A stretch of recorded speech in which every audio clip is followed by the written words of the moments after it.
everybody. My name is Gab. I'm here with my cousin Dylan, and welcome to the Movies to Watch Before You Die podcast.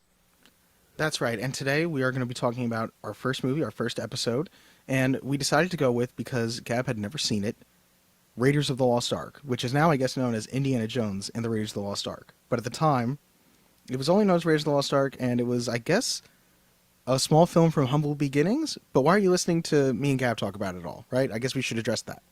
Yeah, sure. So, as a former actor, I have thought that I had seen a lot of movies. Turns out I've seen a lot of TV shows, haven't seen a lot of movies. So this podcast came about just simply based on discussions between Dylan and I around movies that we love.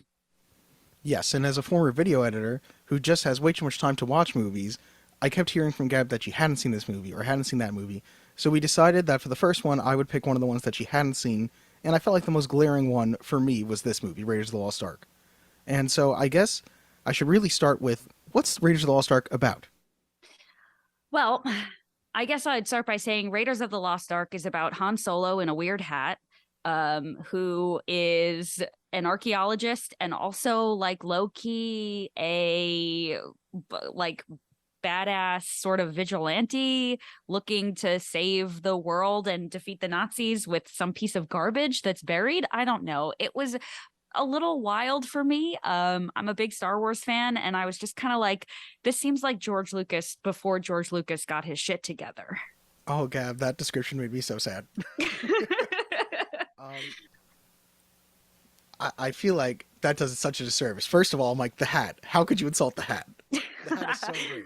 The hat was great. I'm just saying, if you take away the hat, you just have Han Solo with like a little bit of like a nerdiness to him, you know, I didn't see a lot of discrepancy in the characters. And I guess in fairness, we should discuss that. Correct me if I'm wrong, but this was one of Harrison Ford's first movies, right? Like he was a carpenter before this shit.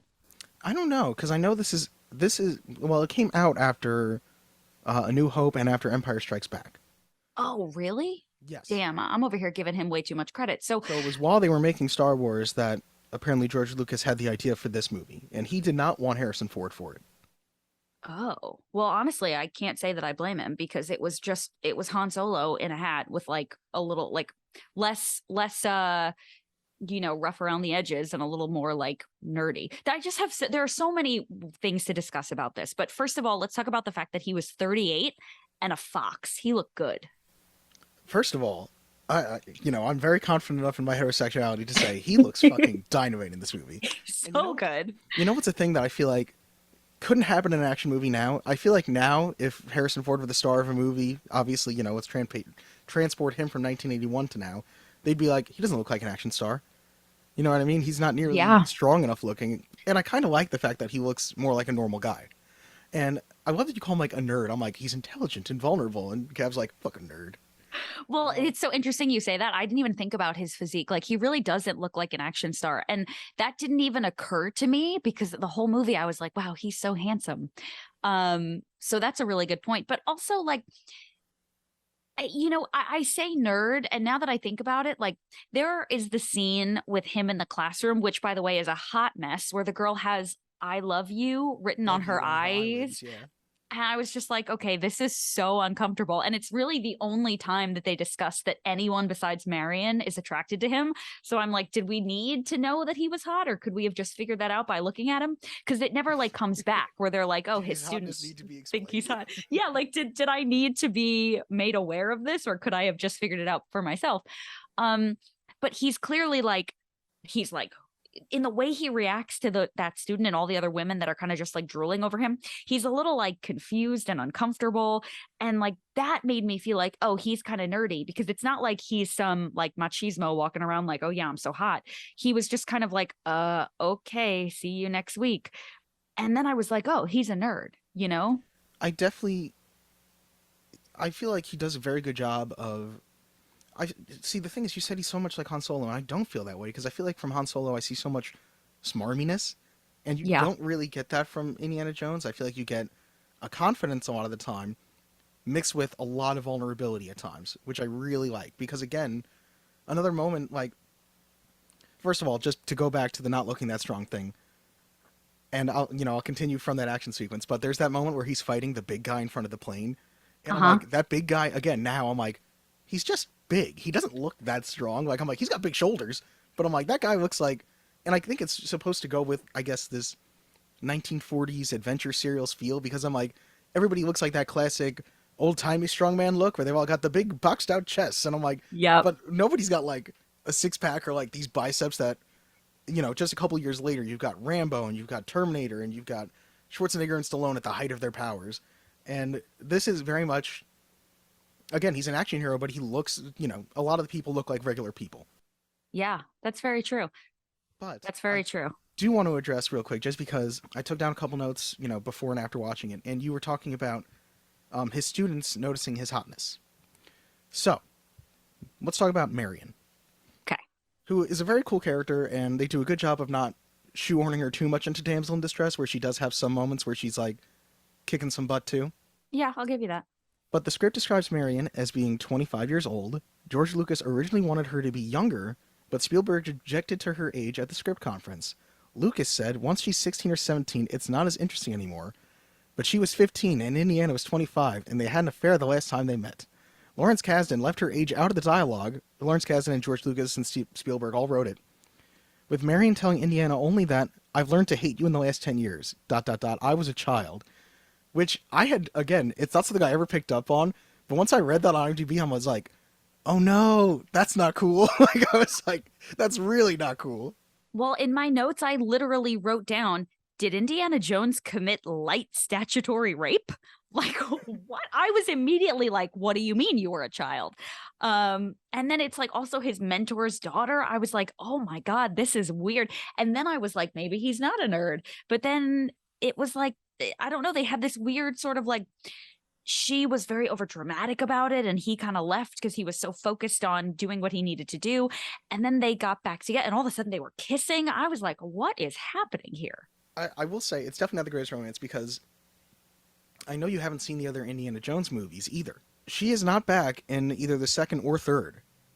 I think, if I'm trying to remember, she's not in the third, I don't think. No, in the second and third, and I don't want to give away too much in case you do decide to watch them, but I'm not sure based on your vibe yet from Raiders of the Lost Ark. She's just gone, and like he's got a new love interest in each one. Okay. And each time you're just like, all right, sure, whatever. Yeah, I mean that makes sense. I didn't get the feeling, because really, like, even at the end of the movie, I didn't get the feeling that they were like gonna be together forever, you know? Um it was so interesting. And also like it jumped the shark for me when she didn't die. Like she was in that like hamper looking thing and it blew up in the car, and then he was like all sad with his monkey at the table drinking, and then all of a sudden she was like alive. He found her. It totally I was like, made me think of Star Wars connection. It made me think of, I think it was Rise of Skywalker, the most recent one, where the ship explodes that like obviously has Chewbacca on it, and then later they're like, oh no, it was a different one. And I'm like, oh, okay. right. And I think watching that movie, I was like, no, that's stupid. And watching this movie, I'm like, nope, totally in. Totally fine with it. I don't know why. I'm not sure if it's just nostalgia. And the fact that like you're not going for these things, I'm like, but God, it's so good. It's so good. And well, that's the thing. I think there's a lot of nostalgia here. And also to go back to the connection to Star Wars, I felt like Marion's not damsel in distress vibe was a little close to like that Princess Leia vibe, and like their relationship at times kind of reminded me of that. And I don't know, for me it was like if I wanted this, I'd just watch Star Wars because it's this but better. I'm just like, I honestly picturing you watching this, I'm like, so Gab was just for an hour and like 50 minutes just like, why am I just watching Star Wars in like a jungle or in the basically desert? What is this? Yeah. Oh, I also like, let me start rattling off some other things that I thought. So first of all, you got me in the first 4 seconds. I actually paused it to see, and it was 42 seconds. Within 42 seconds, I got like 7 different butts, because the scene opens where they're walking into the jungle, and it's just like Han Solo's butt, some other guy's butt, and it's just butts. And I felt like Tina from Bob's Burgers. I was like, oh, look at the butts. This is great. I did not think about the butts. So many butts. And then there's this whole scene where he's like trying to get this idol, and then he kind of gets it, and then like the bad guy is like, oh, I got you, Han Solo. I got this idol from you. Awesome bad guy. Sure. But I was like, Oh, boo. Did any of that have anything to do with anything else that happened in this movie? Because then he goes back home and gets a mission to find the lost ark. And it's like, what happened to that idol thing that some guy took from him? The idol is really just so. First of all, these are really movies that are just about MacGuffins, which are really just plot device. Yeah. Every single movie has a random plot device that he and somebody else are competing to find. So in this one, that's really just setting up, I think, the tone of the movie, and I think setting up his relationship with Belloc, because Belloc already establishes at that point he's like, so once again, I follow you and I take what you want. Cool. Right. Which Belloc is like the worst archaeologist ever. It turns out all he does is follow another archaeologist and steal like his credit. I'm like, that is messed up. But Well, you and know not what? He only gets it that, done. but Indiana Jones wound up finding the lost ark, and it was like 7 feet from where Belloc was digging. So it was like, really, guys? Well, we do again. There's something else I'll have to get to in a second. But first, since we're talking about the beginning, which first of all, the beginning is so great. The momentum of that once they get to the fertility idol and basically mess it up, like once all the traps are being set off, I think every part of that is so great. But can we talk about Alfred Molina as his friend? Did you notice him? So it's funny that you say that because I watched this with Corey and he noticed it. And I was kind of like, really? Like, oh, okay. And then all of a sudden he was gone. Oh yeah, he dies real quick. Yeah. Like I think it's he dies off screen too. Like I think Indiana turns around and he's like, "Oh, you're dead." Yeah. And it's clearly like a very silly prosthetic person Yeah. with like all the arrows in them. And I was like, oh, okay, bye. Obviously, it's all practical effects. There's no CGI in 1981. But boy, at the end, there is some great practical effects, which I guess we'll have to. Maybe we should get to that later. Maybe we should get to that now. Which, by the way, hopefully you've seen this movie already because we're gonna spoil like everything. Yeah, Like, for I feel real. like we've already done a lot of that, but I'm like, please go watch it if you haven't, and don't think about Star Wars like Gab did. Well, based on every conversation I've had since, I'm the only person in America who's never seen this movie. So don't worry. You're also the only person I've ever heard be like, "This is just Star Wars. This is Star Wars," and I'm like, but it's not. I mean, I wanted so badly to like it. Honestly, that first scene, like I knew the boulder was coming, right? Because there are two It's things that iconic. everybody knows about Indiana Jones, right? The boulder and the snakes. So I knew that that was coming. And I was like, wow, this is great. This is amazing. I love this. I love these adventure movies. This is so great. And then every scene that passed, I was like, I've seen this before. Okay. Something that I find interesting that is said about this movie, Raiders of the Lost Ark, if Indiana Jones does nothing and is not in that movie, nothing changes. Huh. Which I did not think about that. That's so true. you were saying you were like they're like 7 feet away from the well of souls it's called, and it's like they probably would have I guess just started digging further out. Like it's got to be somewhat near here, Right. but I guess it is like this interesting thing of it's not a great story. It's not, but it is. See, I'm going to read another one of the negative reviews. And this negative review to me is sort of the positive. So this person from the New Yorker, Pauline Kael, said, "The thrills are fully consumed while you're seeing this movie, and it's totally over when it's over. It's a workout. You feel as if you'd been to the desert digs. At the end, your mind is blank. Yet you're parched, you're puffing hard, and you want relief." And to me, that's Huh. the fun of it, that I was like, the whole time I feel like you're enthralled with everything that's going on. And it's so weird to see somebody take that as like such a negative that it's like, yeah, I had fun during, but what was my takeaway? And it's like, it's definitely not the kind of depthful movie where like I walked away profoundly changed by it. But for that hour and 55 minutes or however long it is, I was deeply entertained. You know, Yeah. unlike you, who Yeah. would just rather watch Star Wars. But still, Well, I think there's something to be said about the difference in how movies are made now versus how they were made in the early 80s, right? So, for example, there were times when I thought to myself, am I going to have to put the captions on this movie? Because even the technology involved in the sound recording is so vastly different that there were times when, like, they were shot from a distance and I had a hard time understanding what they were saying. And so I think there is a level of like, in the 80s, like, not to generalize, but like the plots didn't necessarily need to be as airtight as they are now. It was kind of okay to have a movie that was like action and, there were a couple of plot holes and it jumps the shark a couple of times, but at the end of the day, it was a good time. well, I also feel like, again, the biggest thing is this is supposed to, when I think of the fact that this movie is from the 80s, it doesn't feel like an 80s movie. Like it sort of feels timeless in the sense that it's modeled after swashbuckling, like Errol Flynn and that type of thing. And I think that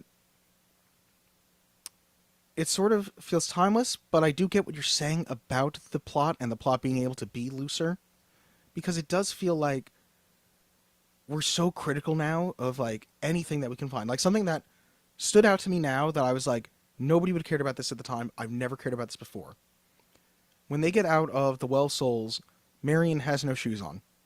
And they are running to the plane. They have that whole plane fight. She is running on blacktops. She is walking in the desert. And I'm like, she should be limping the rest of the movie because her feet are messed up. Yeah, I didn't Do you even know think what I about did that. for the rest of the movie? I did not think about it for a second because it's like, who cares? That is Yeah. not important. Yeah. You know, it's to me, you know what is a rewatching thing that I was like, I did not realize how big a deal is made of this. And it was a little bit of a jumping the shark thing that I was like, I wonder how Gab felt about this. That monkey gets a lot of screen time. Oh That my monkey is God. in there for there's like an act that is fully monkey inclusive to the plot. Like they only catch Marion because of the monkey. It's so true. That monkey too, like I was like, is this like an important character? Is this about to be like someone valuable? And then all of a sudden the monkey just died. And it was kind of like, okay, well, bye. Not only that, wait, can we talk about the fact that the monkey does a Nazi salute? Yeah. What? Like I was like, oh my god, that's adorable and terrifying. Like I was like, that's awful. Yes. It's so funny. And like there were just so many things about it that were like so confusing to me because you have to think to yourself, okay, this was made in 1981 to depict the 30s. So it's like, which part of this is just trying to look like it's from the 30s and which part of this is just like 1981, you know? Is there something specific that you think like that made you think that? So there was a lot of like, I'm watching this and I'm not one of these people. Like, let me just throw out there that I'm not like easily offended. I'm not like, the type of person who like is looking for radical change anywhere. Like I'm very comfortable with the movie industry and like, obviously it has its flaws and whatever, but what can you do? But like there were a lot of white people parading around as other races and so you think to yourself, okay, is this 1981? Probably, right? Okay. Yeah. Then it's like, this movie has a lot of plot holes. Is that 1981? Probably. And then you're like, all right, the monkey's doing a Nazi salute. Is that 1981 or is this because in the 30s that was normal? Like there's just a lot of it's like watching an old movie try to look like an old movie. You're like, what version of old is this, Maybe that's why I'm accepting of some of the flaws because I'm like, it's supposed to be, it is a B movie to an extent. Like it's not trying to be perfect. It's just trying to be entertaining, and I think it does Yeah. that well. But boy, oh boy, I did not remember. I was like, there's so much monkey in this. There's so much. I was like, the monkey dies. Apparently, I'd read somewhere that like the monkey originally we watched the monkey die, like we see it on screen, and I was like, I'm, I know he's an evil Nazi monkey, but I'm glad I didn't watch him die. I'm also just glad I get to say the evil Nazi monkey. Like, has there ever been another movie you can think of with a Nazi monkey? I don't think so. No, I definitely don't think so. And the monkey really only dies to make sure that Indiana Jones like doesn't eat a date that's Right. poisoned by the monkey handler. I'm like, there's no point of any of this. Yeah. I think That they were was just like, how do we stop this monkey? right. Like like, this monkey, we've gone too far with the monkey, but we got to get rid of him now. How I can feel we like do they it? were like, Indiana, as smart as he is, he's not figuring this monkey out. We got to get him out of the picture. Like, he's so good at deciphering all these other things. Like, he deciphers all these other clues throughout the movie. But the monkey, he was like, I fully trust you. You got me, monkey. You're my dude. I want to talk about the combat because the combat in this movie is laughable. Oh no, what do you mean? So I wrote a note that says Indiana Jones is not great with combat. LOL at bar fight scene. Like it was just, I don't know if it was like bad fight choreography or if it was just that Indiana Jones is like not the action hero that we're used to, but like the combat was so bad and he just doesn't give off the vibe that he is like good with physical confrontation. Like you look at him and you're like, okay, this is like kind of a nerdy archaeology professor. At one point, he like ditches Marion to finish digging. Like she's captive and he's like, okay, chill here, I'll be back. And it's like, yo, did you just ditch your girlfriend for your archaeology project? Like what? But so Say, you though, get he's like, I have to leave you, otherwise they're gonna come look for us. But I'll come back for you. But you're right, it's definitely messed up. it's definitely like, I don't think she's super understanding in this moment. No, But so she's not cool about it at all. She's no, not cool about being left with the Nazis at all. you get the vibe that he is just like archaeology is his life, and that's Yes. cool. And obviously that's like, his that's him, right? That's this character.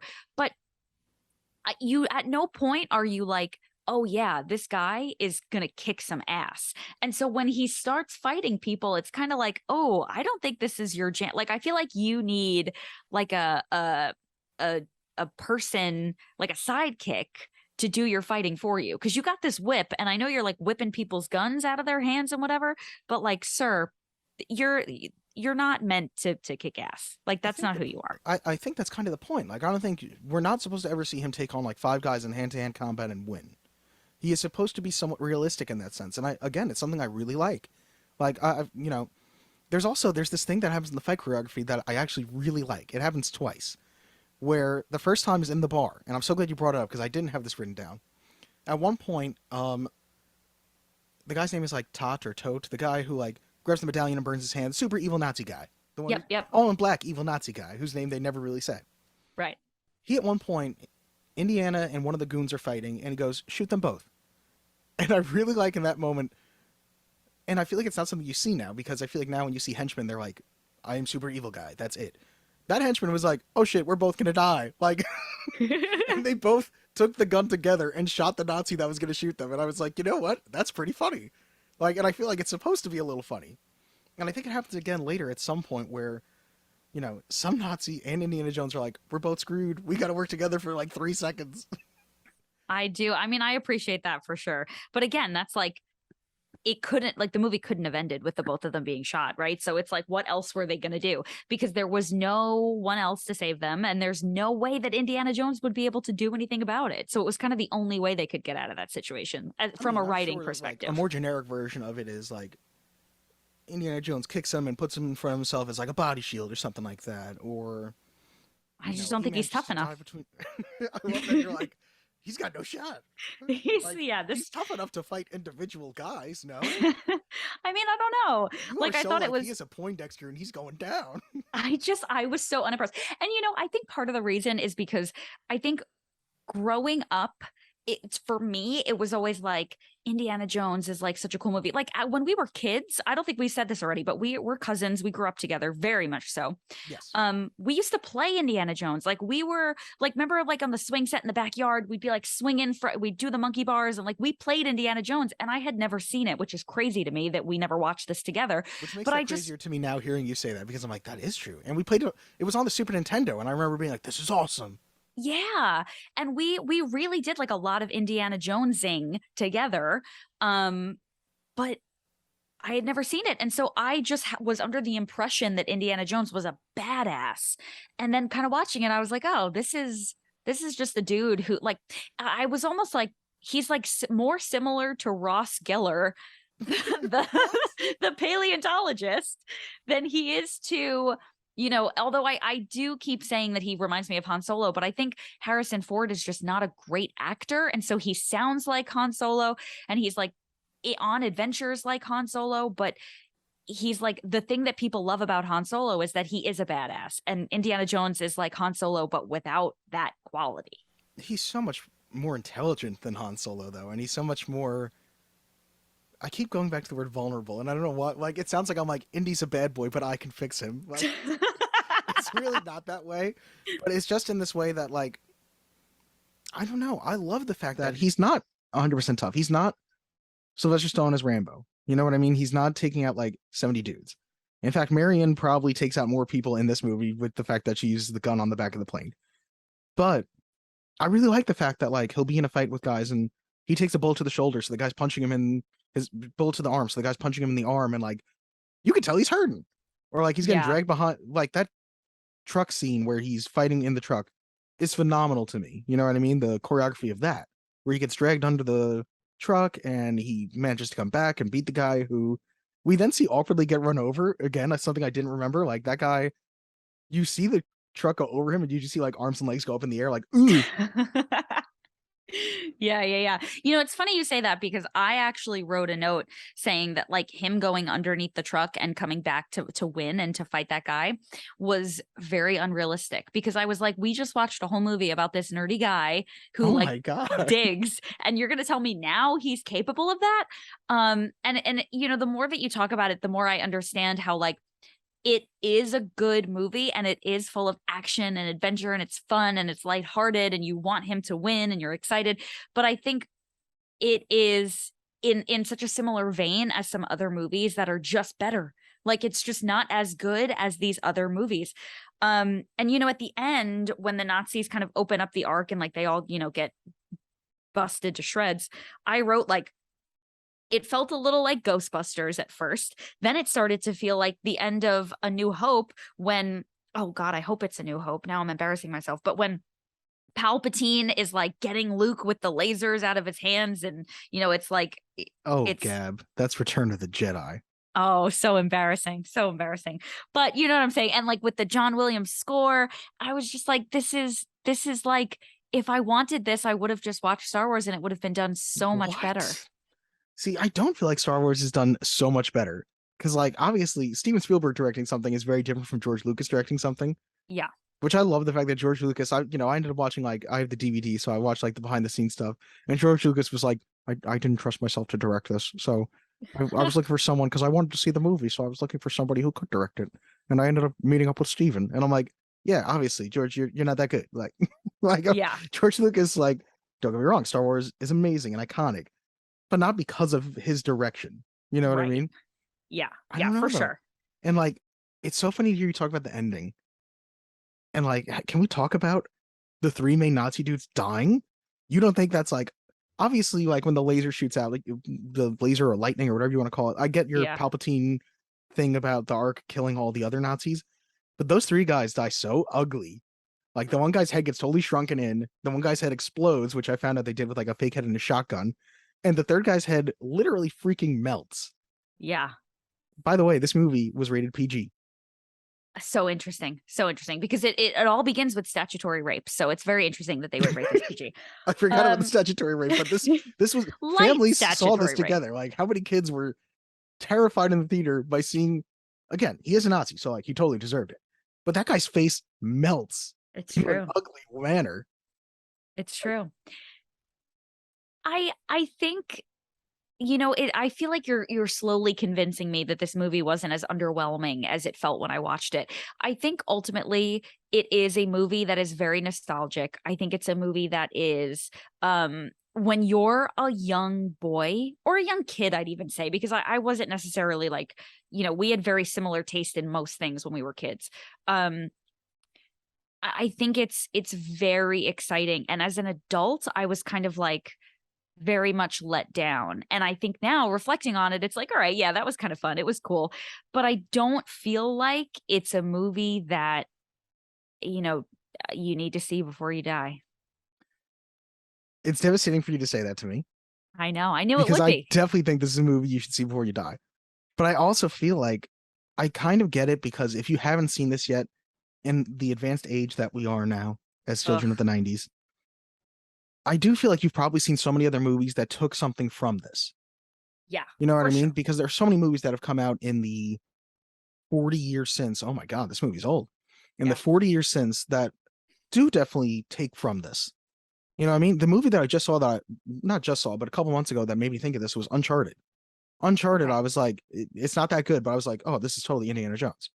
Yeah. And it's funny because I'm like, it's not that good. And I'm like, it's probably just Indiana Jones with like way better technology, but it Right. doesn't have the charisma of Harrison Ford. It doesn't have, I don't know. First of all, easily like making Nazis bad guys always works. Nazis Sure. always work as bad guys. I will say a lot of the criticisms that I'm hearing you levy about the first one make me think like, don't watch the second one then. Like, Yeah. especially when you're like, there's a lot of white people playing people they shouldn't play. And I'm like, don't watch the second one then. Like, and I feel like you're not going to get it unless you do watch the second one. But the second one is, I think he's in India, and I'm Yeah. pretty sure it's like 80% white people in brown face. And they're like Right. doing over the top accents and being like, oh, yes, we eat snake guts. And I'm like, that definitely didn't age well, Yeah. but it's Yeah. cool. Like, there are so many parts of the sequel movies that are great. And like I would heavily recommend The Last Crusade because I do think that it's probably the best one of the three because it probably puts it all together in the best way. And it's got more of a story this time because it's him and his father instead of just him. And you see a little bit more of Indiana's origins. Is that the most recent one that came out? No, there is a more recent Oh. one called The Kingdom of the Crystal Skull, Oh, yes. which, excuse me for a sec. I'll cut that out, I promise. There's a more recent one called Kingdom of the Crystal Skull with Shia LaBeouf, and Marion is back in it. Oh. And by the end of that movie, they're like, Marion and Indiana were always meant to be. And I'm like, no, they weren't. Like, Oh my this, God. this appointed nerd by Gab is, stuffing every woman he meets for some reason. They're all like, again, they're all feeling like I do, apparently. He's this bad boy, but I can fix him. And Gab's over here like, he's a nerd who couldn't win a fight against a pencil. Like, for real, that's how I feel. but he wins like every fight he's in. Like, obviously, Yeah, because he's the star of the movie, not because he earned it. Like if Indiana Jones were in real life, I feel like I could deadlift more than him. I'm just saying. And Harrison Ford, again, no knock on Harrison Ford. I don't think it's because he appears small. I think it's because Indiana Jones, the character, is kind of lame because you turn around and put Harrison Ford in a Han Solo costume and I'm like, oh yeah, that's a badass. boy, you and Han Solo, my God. But I feel like first of all, you can probably deadlift a lot, so maybe you can deadlift more than Indiana Jones. 125 kilos, baby. And in pounds, who knows how many that is? 1,000? A million? I don't know. I'm going to tell you because I don't know off the top of my head, but it is 275 pounds. Oh my God. Thank you. That's a lot. That's scary. I'm glad we're doing this over Zoom and not in person. I feel like you'd throw me and be like, get out of here, nerd. I'd be like, lay down. I'm going to deadlift you. Oh, wait, real quick though. Because I know that there are quotes from this movie that I love. Was there any quotes that stood out to you from the movie? So I wrote a couple things down. At one point, somebody said, I think it was Indiana Jones, this represents everything we go into archaeology for. And I thought, like, that's the nerdiest thing I've ever heard in my life. Which apparently there's a lot of archaeologists who were like inspired by this movie. That like this movie got them into archaeology, and I'm like, this is definitely not what archaeology's like. Yeah, they were probably deeply disappointed with their choices. I also wrote down, someone said, I'm an American. And I thought, oh, that used to mean something very different than it means now. But that line feels more prescient now than ever, because there would definitely be, and the actress's name is Karen Allen. I'm like, there's definitely some Karen now who would be screaming, I'm an American. Like, that feels very real. Sure. Obviously the iconic line, why did it have to be snakes? Everyone loves. And then the last one that I wrote down that I actually really love is we are simply passing through history. This is history.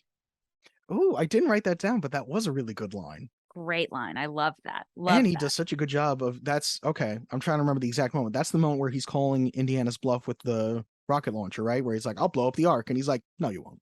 Yep. Yeah. And he's totally right. Yeah. Oh, yeah. Okay. I liked all of those. And I too have I hate snakes, I hate them, and snakes, why'd it have to be snakes? I love the end, the top men. Who? Top men. Right. Because it is just like, and then you just see it shoved into 1,000 other boxes somewhere, hopefully to never be opened and unsealed again. Yep.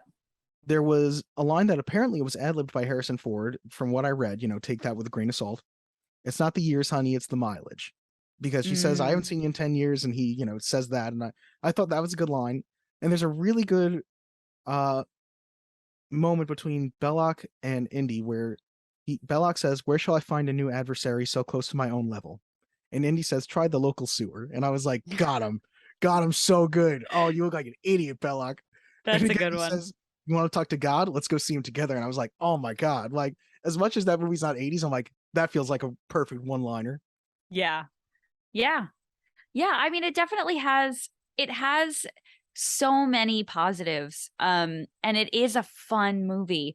But I think in 2022 at 30 years old, I was like, oh, all right, this feels cool. You know what it reminded me of? I'm imagining watching something with my dad when he's much older and being like, all right, Dad, time for bed now. Like, all right, that was great. Time to go to bed. Oh no. I'm like, okay, so that's totally, so you're just predicting my future. Like you're saying like, I'll be me forcing my kid to watch something. I can tell you that like literally happened to me too. I forced my nephew, who he's 14, but he was probably like 12 at the time. And I was like, he was sleeping over. I was like, oh my God, let me show him Batman the Animated Series because I love it. I Uh-huh. love it. I still watch it. And I put on the first episode and he was like, Uncle, these graphics are trash. And I was like, I'm not gonna kill you because I love you, but don't ever say that again. Like I was like, oh no. So there Oh is my God. definitely, it definitely matters when you see these things. Yeah. Yeah, So yeah, like yeah. I can't detach my nostalgia from this movie because there are moments that like I can anticipate coming and I'm just like, oh, this is awesome. Like, Yeah. although the thing I noticed now that I never noticed before was the evil Nazi all in black, which is just what I'm gonna keep referring to him as, like he's some sort of Nazi Johnny Cash. Yeah, for real. Totally looked like a wicked version of Rick Moranis. Yeah. You know who he reminded me of actually? And I meant to look this up before, so forgive me, but the bad guy from Willy Wonka and the Chocolate Factory. Oh yeah, the guy I can't remember the name of like the rival company. Yeah, with Uh the weird glasses and yeah, the one stuff. who tries to like weasel Charlie. He's like, bring me back Yes. an everlasting gobstopper or some of that good stuff. It's Yes. the only time a stranger's been like, you bring me the candy. Yes, 100%. Yeah, That's exactly what it reminded me of. And I was just like, oh, this is weird. I totally Um, see that actually. what I loved about this movie was that it did make me feel like I understood a lot of the things that we, specifically you and I, kind of did and lived and played with in our childhood. But I didn't feel like I necessarily needed to see the movie to appreciate those things, if that makes sense. Yes, it still makes me mildly sad, but I yes. know. I knew it would. That's why I told you I didn't want to talk about it till we were recording because I knew you were going to be disappointed. Yeah, you did. Um, You texted me like, I have thoughts, and I was like, oh, Steven from a recording. I don't know why in my head that meant like she loved it. And now I'm yeah. like, oh no. Yeah. I mean, listen, it was good. I'm glad that I saw it. When I told my boss, who's 50, I said that we were doing this and that I had never seen it. He was like, okay, well, you're fired. And I was like, oh shit. All right. It's that good. And it was good. I Um, do worry that that's a problem too, that like hearing it so good makes it worse. It's like when somebody tells you something's great so much that you're like, you go in with this expectation, like, well, it's not going to match the greatness I'm thinking. Like when I was looking up trivia, it was voted #2 on Empire Magazine's 500 greatest movies of all time. And I'm telling wow. you, I love this movie. You should watch it before you die, hopefully in a long time. But still, I'm like, #2? I'm like, that's pretty high up. What was number one? I don't know. I didn't look that Okay. up. Okay. All right. Yeah. It's kind of like when you're showing someone your favorite movie and you just spend way too much time watching them to make sure that they're reacting appropriately. Um, it's very much like that. And I'm glad that I saw it. I'm not against watching it again. I just don't feel like I need to. So that's another thing that I would want to bring up, rewatchability. You do feel like you would watch it again, but you're not like rushing to see it. I just feel like I could have it on in the background and still get the plot, even if I wasn't watching it with my full attention. I 100% think that's true. And I don't know if that's a good thing or a bad thing. I don't think this is like a plot heavy movie. Yeah. Indy needs to get things, Nazi needs to get things. Who's going to get it? Right. Ultimately, though, it seems that it doesn't matter. But um yeah. Yeah, I mean it was good. Listen, you know what? I'm going to say that my stamp of approval on this movie is because Harrison Ford is 38 and he looks so good. Did I need a student to have I love you written on her eyelids to figure that out? I did not. But it doesn't take away from the fact that it's true. Do we need the implied statutory nonsense? No. Is it No. there? Sadly, yes. Yes. Well, I also read somewhere that this was a book series. So I understand that like a lot of what they did was included because it was in the book, but I just don't think it needed to be. That I don't think I've heard before. Oh, Like, I I hope I'm know not that this making was that up. based off of black and white serials, the type of thing that they used to play, I think they would play stuff like this in the theaters before other movies. I Mm, think it'd be like a 10 to 15 minute thing that you would see back in the 30s and 40s. I'm So gonna like look this up. I was thinking of somebody like Errol Flynn who like played Robin Hood in like 1930 something. I'm like, I could see it being a movie that came out then. You know what I mean? And there was some Yeah. Charlton Heston movie I was reading about that was supposed to be similar to this, and it's like, yeah, I could totally see a guy like Charlton Heston doing a similar movie like this. Ooh, and I just realized Charlton Heston starred in The Ten Commandments. And what did the ark Oh, hold? The Ten Commandments. yeah, that was also weird to me. And then at one point they said something like, I don't feel comfortable with this Jewish ritual, which I guess was the Nazi saying it, but That I was was like, there was a piece of trivia about that because because I totally saw it coming by that point because I had read that trivia before, I guess. Because apparently they were like, these Nazis don't do enough Jew hating. So they added that. That was the last line they added. They were like, we got to do something more uncomfortably, like with the Nazis saying bad stuff about Jews. There's not enough anti-Semitism in this movie. We got to pepper it in. They really felt like, we got to make sure that people know Nazis hate Jews. Otherwise, they'll never figure it out. I also didn't realize, I'm looking at the Wikipedia page right now. I also didn't realize that his name isn't actually Indiana. It's Dr. Henry Walton Indiana Jones Jr. What a name. Indiana was his nickname, and it's the dog's name. You find out. And Indiana Jones is literally named after George Lucas's dog at the time was named Indiana.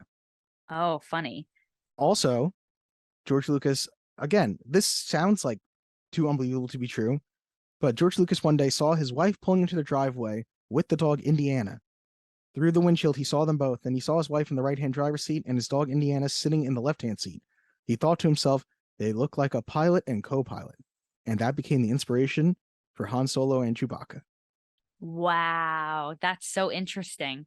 This dog is the goodest boy. He has inspired like $4 billion of cinema grosses. And honestly, he has no idea. He's just licking his own asshole. Well, he's in dog heaven, certainly, by this point. Sure. Otherwise, George Lucas has some technology that he's got to share with the people, okay? Because that's not cool. For real. Yeah, I was wrong. I looked it up. Indiana Jones was created for this film. I thought that it was based on books. Apparently there are books now, obviously, because we got to keep raking in the cash, but it wasn't. Books, so there was a Young Indiana Jones series. There was a whole bunch of different stuff. Yeah. I mean, listen, we love action and we love adventure. Using the royal we, because clearly I need a bit more than that personally. But I hate nerds. But I hate nerds. I think, you know what it is? I'm going to wrap it up with this. I think that based on, 30 years of assuming I knew Indiana Jones, I thought he was going to be something very different than he was. And so that led to my ultimate disappointment. In addition to the fact that it's an older movie, it's not super plot heavy. So my expectations weren't met, but that is not the movie's fault. That's America's fault. I did not expect you to go there. Okay. Well, I apologize for what the country did to you. It's all right. Thank you. I would say that if you did like this and did want to see any more Indiana Jones, I'm not sure if you do, but I would recommend Indiana Jones and the Last Crusade. And I think you could probably skip Temple of Doom to go to it because I do feel like Temple of Doom will probably just turn you off with how offensive it gets at times. Because I'm like, I want to rewatch that movie. Like you've said so much about the how offensive it is that like makes me want to watch it more. Because if it wasn't, I'd be like, yeah, I'm done with this. It's literally my favorite one of the three. Interesting. I keep saying of the three because I'm like, the fourth one, I just don't need to acknowledge it. Right. They're still supposedly making another one of these. Oh dear. With like is Harrison Ford in the new one? Cool. He's still going to be the star, which to me, it's like, come on, we can end things. It's okay. Let him rest. Don't make Harrison Ford do this. Yes, I feel like Tony Stark at the end of Endgame. You can rest now. It's okay. Like this dude was still playing Han Solo like 2 years ago. He's like, I just want to smoke weed and crash my plane more. Yeah, for real. I think about that all the time, that he crashed his plane. He crashed his plane like not too far from where I grew up, right? I have no idea. He's done it like 6 times. Oh shit. All right. He has crashed planes. He is like, people should be scared every moment that Harrison Ford could be flying right down towards them. People are afraid to fly commercial. They got to be afraid of walking around on the ground. That's so funny because he's played what I would say one of the most famous pilots in cinematic history. Oh yeah. Indiana Jones. No, I'm just kidding. But yeah, Temple of Doom definitely has some cool stuff. And like, if I'm going to spoil one thing, because it's kind of at the beginning, a guy rips a person's heart out with his bare hand, and it's amazing. It's so I feel like I've seen that. I must have seen a clip of that. Probably have, because it's amazing. And the guy's heart is still beating in his hand. It's so cool. I'm basically just describing like a Mortal Kombat fatality. I'm like, I'm sure there's better versions of this, but at the time, again, this is probably like 8 to 12-year-old Dylan was like, this is amazing. Yeah. Also, I was probably terrified at the time. Well, that wasn't very hard when you were a kid. That's true. But yeah, I think when I think about a movie that I think you need to see before you die, I imagine having a child someday and being like, you have to watch this, in the same way that my dad sat me down and said, you have to watch Star Wars. And I just don't think that it's necessary. So And I'm I going to go totally ahead and call disagree. this not a movie you need to watch before you die. And I'm sorry, and I hope that we can still be friends. Yes, I'll just keep thinking you're wrong. Okay, But that's fine. yes, I'm yes. cool with that. Because by your criteria, like, is this a movie that, like, if I have children someday, will I need to show them this movie? I'm like, yeah, I will. And quite frankly, maybe I'm just like, I'm gonna say like too many movies or movies to watch before you die because I'm like, they gotta watch this, they gotta watch this, they gotta watch this. So like there's 1,000 movies that I'm gonna feel that way about, but this is definitely one of them. Yeah. And that's fine. That's fair. So let's do this. This was your pick. You chose this movie out of a list because I had never seen it. Yes. I have a few thoughts for a movie that I believe you have never seen that was very important to me growing up, and a movie that I definitely think is something you need to watch before you die. I don't want to give it away yet because that will be our next episode. But just so everyone knows, next episode is going to be a movie that I have chosen for Dylan to watch, and we will do the same thing. We'll break it down. If it's the movie I think you're talking about, it's probably a little less iconic, but yeah, we will talk about it. Dope. It doesn't need to be iconic to anybody but the person who believes that it's something you need to watch before you die. So we will take our pick. And I guess these won't all be movies that we've both never seen, because there are a couple that I think we've both seen that are definitely worth discussing. Maybe we'll have some guests on. Maybe we'll kind of do a little bit more deep digging into the movie. Like, you came prepared with facts, I came prepared with questions. So we'll definitely attack these a little bit differently, but I'm looking forward to this, and I'm excited to be able to finally say that I've seen some of these movies that people always give me shit about. Yes. And I feel like this is really an educational course as well. Like, although I say that, I'm like, except for the fact that Kat thinks you don't need to watch this, but we will definitely each one of these, I feel like it's a movie that it will never hurt you to see it. We're never going to suggest a movie that's so bad that you have to see it. Well, no, there might be some movies that are bad enough that they're worth watching. Yeah. But we'll never recommend you something entirely unentertaining. Yeah. So if you have any suggestions for us, you can send them to movies to watch before you die@gmail.com, all written out. I don't know if I feel like I sound like an old man being like, send them to www. No, but movies to watch before you die@gmail.com. I know it's a long email, but I'd love to hear what you think and what you have to say. And we will see you on the next one, where we will be watching, no spoilers, we're not going to tell you what it is. You'll have to come back. Sounds great. Thank you guys for listening. And, let's go Han Solo. Nerds forever. I never meant to hurt you. I was a child. I was in love. It was wrong and you knew it. You knew what you were doing. Now I do. This is my place. Get out!